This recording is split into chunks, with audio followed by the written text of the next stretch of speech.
everybody. My name is Travis, and this is the very first episode of the Ante Up Life vlog. Cue the intro.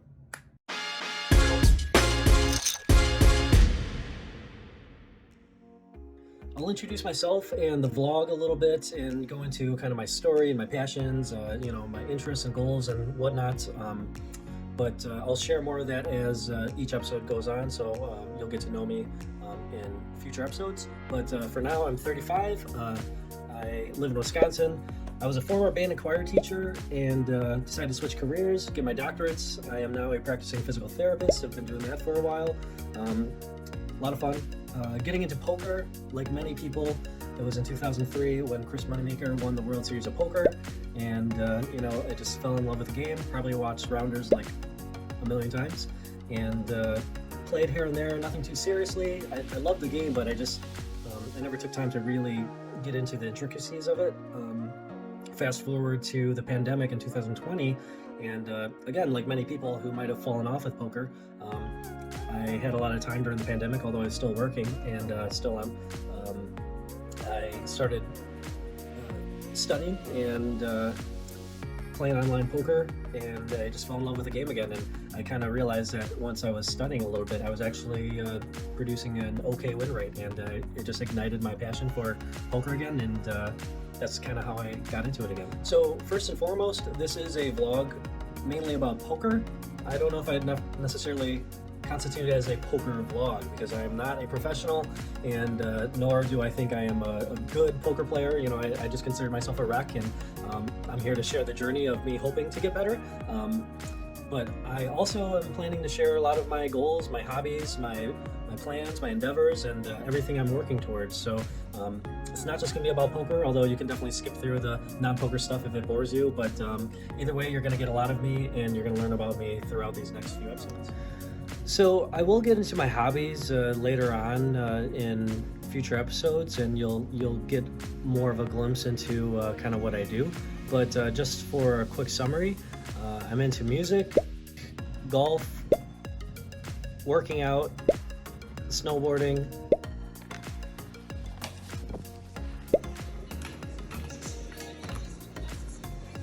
and hanging out with my girlfriend.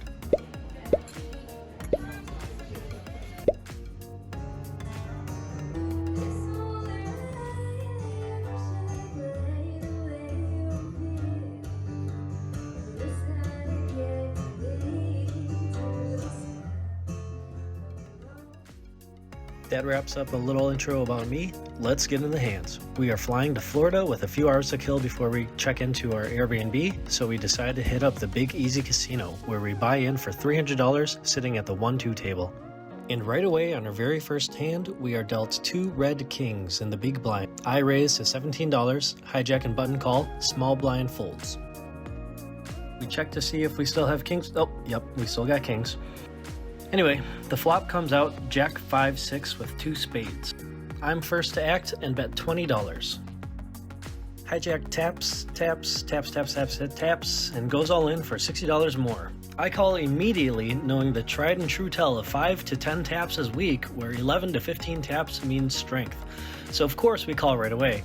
The turn gives us trips, but I don't think it mattered anyways, and the river is a brick. Dealer asks, "Who's the winner?" as we flip over our cards and we scoop up a nice pot. I stayed for only a couple hours and was pretty spot dead otherwise.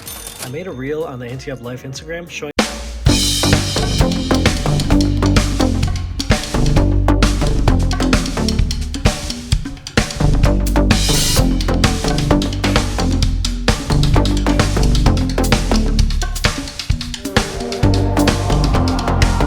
back up and go to the cage.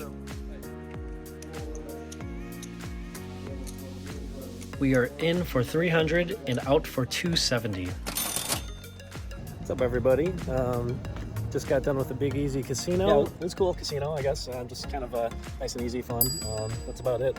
So we'll keep going with this day today. It is now time to check into our Airbnb, where we can sit down, take a break, and relax. After settling in, I take a 12-second walk towards the ocean and look at that view. I'm a little hungry, so I decided to get some tacos and a margarita. I am in Hollywood, Florida right now. I'm right on Palm Beach. The nice thing is I got a really nice view of the ocean right here. And we're only in here for a day and a half. Gonna hit up Hard Rock Casino and look at those palm trees. And hopefully we have some fun and just enjoy the beach. I'm excited for you to be on this journey with me.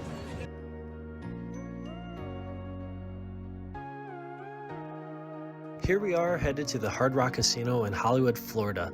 In for 300, sitting at the 1-2 tables. I did record one hand until I realized that you can't film in the poker room, so I apologize, but I'll just be using this footage as a background. So, first hand I get dealt here is 9-8 of spades and under the gun +1, raise to 12, and get calls from the hijack and the cutoff. 3 ways to the flop comes 2, 4, 5, all spades, and we flop a flush. We lead for $15, the hijack calls, and the cutoff folds. I'm assuming she might have a spade. The turn is a 7 of spades, which I really don't like here, so I check to see what hijack does, which he ends up leading for $25. I call and plan to check river. The river comes at 2 of hearts and I check. She again bets 25, which is pretty annoying because I'm assuming she's got a higher flush. Although when thinking about it, the small bet sizes means she's probably scared of a higher spade, which I could definitely be representing with how my line looks. I think the best play right now would be to re-raise somewhat big, which could probably get her to fold a 10, jack, even a queen of spades, with me representing the king or the ace of spades. I think about it for some time and decide to just call. She turns over jack 4 offsuit with the jack being of the spade variety. Ouch. She takes a pot down. I again am pretty card dead, picking up small pots here and there, losing pots here and there, but this next one pretty much makes my entire day and a half trip from slightly in the red to green. I'm in the big blind with the ace 10 of spades, under the gun +1 makes it 5, cutoff calls, button 3 bets to 15. I'm kind of unsure about this with 2 players behind, but lean toward and decide to call 10 more. The under the gun +1 calls 10 more, and the cutoff folds somewhat surprisingly. But anyways, with $51 in the pot, we go 3 ways to the flop, which comes out to be jack of spades, queen of spades, king of diamonds. Wow! We flop the world, hitting our straight, ace high flush draw, and 80% of the way to a royal flush. High hand is also in play. I think it was $500 every 2 hours. I decide to check to let the original raiser and 3-better go at it. The original raiser checks while the button bets 35. My only 2 choices really are to call or to raise. I'm leaning more towards a call since not a lot of turn cards scare me. I've got the nuts and I want to keep the player left to act still in. So that's what I do. I call. And the under the gun +1 calls too. Wow. The turn is the 9 of clubs and let's keep the plan going. I check, under the gun +1 checks, button bets $90. My options are again to call or raise, in which I decided to raise all in.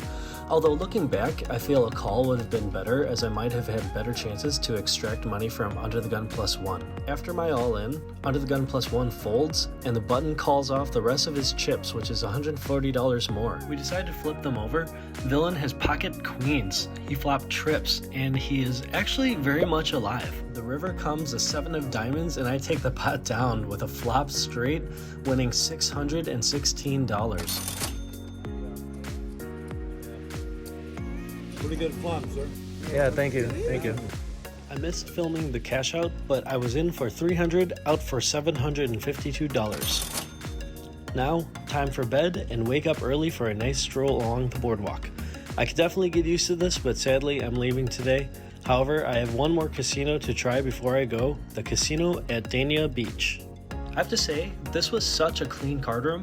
I love the orange felt, the way it looks. Very spacious, friendly staff. I would definitely recommend you check this place out if you're in the area. We buy in for $300 sitting down at the 1-2 table. And going along with the theme of this entire trip, we are pretty card dead, playing a few small pots here and there, nothing very exciting. We pick up our first playable hand, 6-5 of hearts in under the gun +1, where I raise to $7. The cutoff, who I get into a few pots with during the session, calls. We go 2 ways to the flop with a board coming out 5-8 queen rainbow. I've got a couple backdoor draws and bottom pair. I feel that there are a lot of cards that I can also improve on, and my table image so far has been pretty tight, so I could surely represent this queen. I'm going to continue and c-bet for $8. Cutoff doesn't think at all and casually calls. The turn is a 9. I don't really have much here, but I'm going to stick with my story representing that queen. I go ahead and bet $16. The cutoff, again, doesn't think about it and just calls. With him just calling, not thinking anything of it, I see this a lot, and it's usually just a pair holding, and usually not anything strong. Second pair, maybe top pair with weak kicker. I feel that anything stronger is at least contemplating a raise, or if they're on a draw, they're calculating a little bit. The river is another 9. I stick to my story and bet 30. Now he finally takes time to think about it, which leads me to believe he does have a weak queen or an 8 that I might be able to get him to fold. Let's see what he does.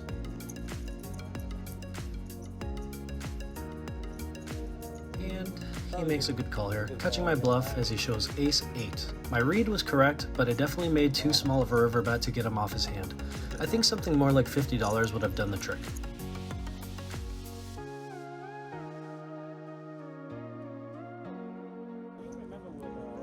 A few hands later, and we pick up pocket 9s and raise to $12 from under the gun. Our friend, the non-believer in the hijack, calls, and the small blind calls. I will say, for whatever reason, hijack has been very sticky with me and very much calling all of my bets, so I'm thinking I'm going to just charge him more from now on. So we go 3 ways to the flop, which comes out 4, 7, 8 with 2 diamonds. Gonna go with a plan and bet bigger, $30. Now, let's see if our friend thinks twice about, oh, he called right away. Okay, at least the small blind folded. Turn is a 5, and we're going to continue for $50 to see if this butthole comes along.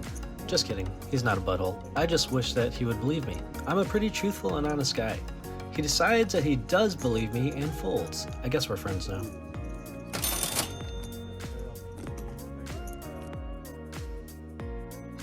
We again are pretty card dead here, but we do however manage to pick up pocket queens in the small blind. Our friend limps in, button limps, but with a third best hand in poker, we're going to bump it up to 13. Big blind calls right away, our friend folds, and button calls for $11 more. So we go 3 ways to the flop, which is kind of a scary one. Comes out ace, jack, 5, rainbow. I check, and it checks around. The turn is another ace, which I think is a great card for me to start betting on, so I do, and I lead for 15.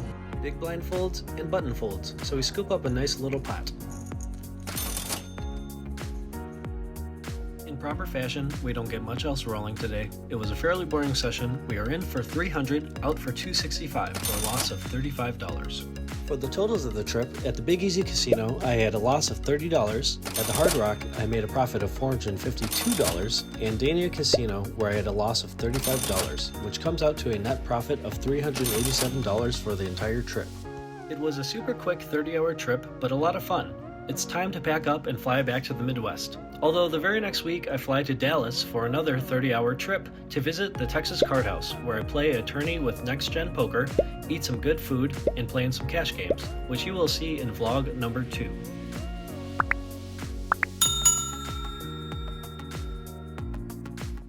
Thank you everyone for tuning into the very first vlog. I would love to see some comments, feedback, whatever. Please like and subscribe, and until then, I will see you in the very next video. Thanks.